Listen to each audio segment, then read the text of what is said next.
Hello friends, this video on nuclei part 10 is brought to you by examfear.com. No more fear from exam. Please make sure that you have watched all the videos till part 9 before going ahead with part 10. So what was observed? That which nuclei, is it that every nucleus will emit will show this phenomenon of radioactivity? No, it was not the case. So for that again, an experimental observation was done to see how the number of neutrons vary with the number of protons as we go towards the element, as we go higher in the periodic table. So this is the plot which shows that.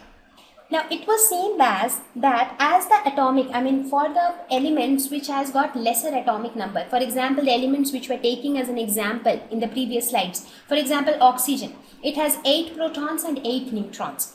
Carbon, it has 6 protons, 6 neutrons. So for the elements which has lesser atomic number, in those cases we saw that the number of neutrons and the number of protons were equal.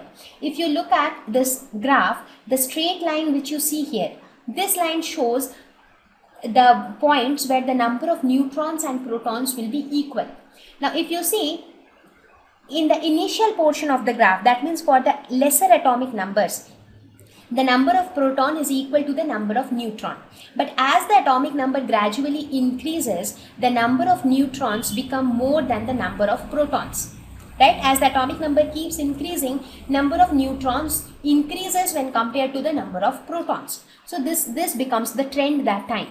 Now in this trend also, there are some stable nuclides and there are some unstable nuclides. So when this plot was when this graph was plotted, it was seen that these lines which you see here, if you see, there is a specific pattern which is followed here, right? You can see a peak kind of a pattern, right? So this represents the stable nuclides. So these nuclides are stable, but there are certain nuclides which deviates from this line. They are all unstable nuclides. If you see this point, this point, this point, this point, they are all unstable nuclides. So from this plot, it was determined that which nuclides are unstable and which nuclides are stable.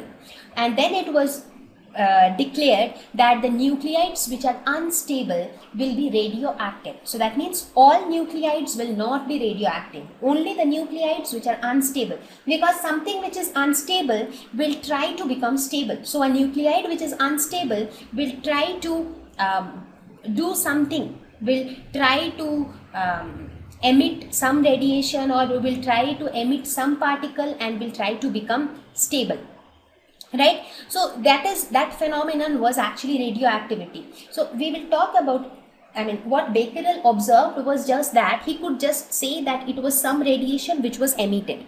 Now we will later see that what was that radiation actually. That radiation was nothing but it consisted of some particles. So the unstable nuclide was trying to become stable by emitting some particles. So it was trying to become stable, and that phenomenon was called radioactivity. So the nuclides to the left of the stability region, so this is known as the stability region. So this A-shaped curve which you see, that is the stability region. So the nuclides which are to the left of the stability region have excess neutrons, and the nuclides to the, so such nuclides were known as radioactive nuclides. So those unstable nuclides were the radioactive nuclides. They were known as radioactive nuclides because they showed this phenomenon of radioactivity, right? So now you understand how was radioactivity discovered. It was discovered accidentally by Becquerel while he was performing some experiments with fluorescent objects. Okay, what did he found? He just found that some kind of radiation were emitted by certain nuclides. Now what are the nuclides which showed this phenomenon of radioactivity? When a plot was drawn for all the elements between their neutron number and proton number, it was seen that there are certain nuclides which are unstable, and only those unstable nuclides show this phenomenon of radioactivity, right? Okay. Thank you.